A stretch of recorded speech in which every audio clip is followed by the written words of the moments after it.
only 53 years old. He's just a mere child, and he's lived in Greater Cincinnati only 20 years. However, his grandmother recently turned 100, and he'd like to share some perspectives on that. Bruce.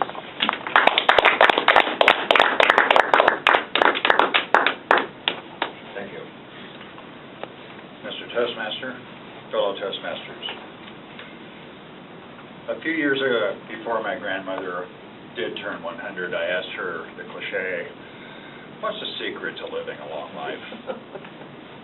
She just gave me a slight smirk. I knew I was coming. She said, it's no real secret. Just take things one day at a time. She has now lived 36,512 days. Yes, I counted leap days. Some days will be good and some days will be bad. She had said that many, many times. That time she added, and don't take yourself too seriously. That's the only time she's ever added anything else. My grandmother, Hilda Eva Raby Horton, is not one who dispenses much advice. She has always lived her life by example. One thing she has shown is that you have to kind of just watch, and I have been watching. There are many, many things to have to follow carefully because she's small and she is outwardly not much to be obvious about in catching things, especially if you're young and naive. But I've been watching, and so I've been able to come up with just 4 things. Work. Grandma has been working for most of her life since she was a child. She didn't really stop until she was in her 90s when she moved out of her home. And both inside the house and away from home, she has been working constantly, very hard. She used to scurry around her house constantly as a homemaker, gardener, cook, always on the move. We knew her as an outstanding at every conceivable thing, keeping a great home, and also being a very hard worker outside the house. She and I at one point worked in the same grocery store, and my friends did not believe that I, the slacker bag boy with the snarky attitude, could possibly be the grandson of this warm-hearted, kind, industrious, health and beauty aids stalker who was always on the move and working so hard. It took some convincing, needless to say. Grandma finally stopped working in her mid-70s, but only after she was laid off because the store was going out of business. Also worth noting, Grandma has never been a single pound overweight in her whole life, but not because she ever had to work out or diet, but because she was always just really, really active and ate sensibly. Imagine that. Number 2, have a beer. Grandma's always been quick to have a good time. Well into the last half of her life, she enjoyed her beer, which I thought was awesome because there was a slight overlap when I was able to legally share a beer or two with her.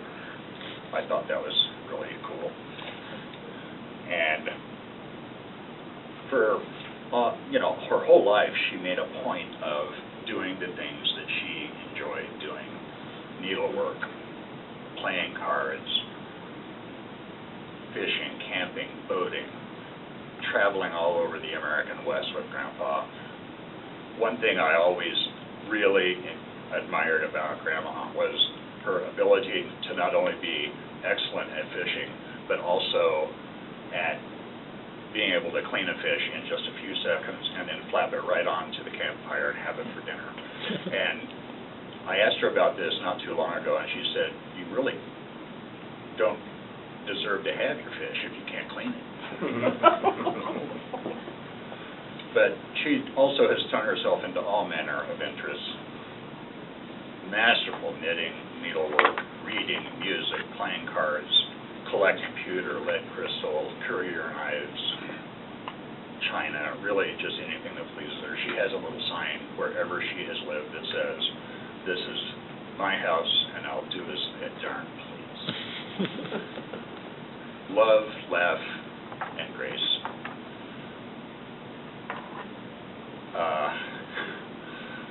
I won't get into the details of how loving and laughing and what a great sense of humor that she has, but I'll definitely share with you my favorite personal grandma story that illustrates her grace. She slapped me once, just once, but boy, did I deserve it. I was about 13, that very slappable age. And I was mocking her. Did this to her while she was already mad at me, and she laughed. But 1 second later, she hugged me. And I thought that was just an incredible gesture. I would never be able to do that, especially to a snotty, insecure little kid that didn't deserve it. And I will never forget that. And then fourth, pure, raw courage.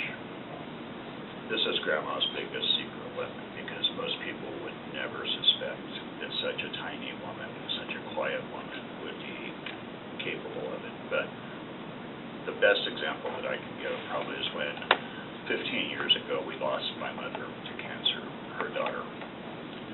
And my dad turned to her and he said, we'll make it. And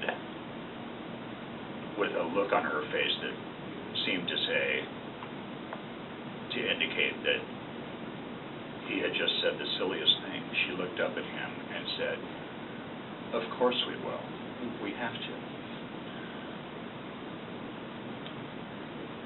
Grandma's eldest daughter once said, in a tone that indicated exhaustion and almost exasperation, once said, she's going to outlive us all. And I can almost believe that can happen one day at a time.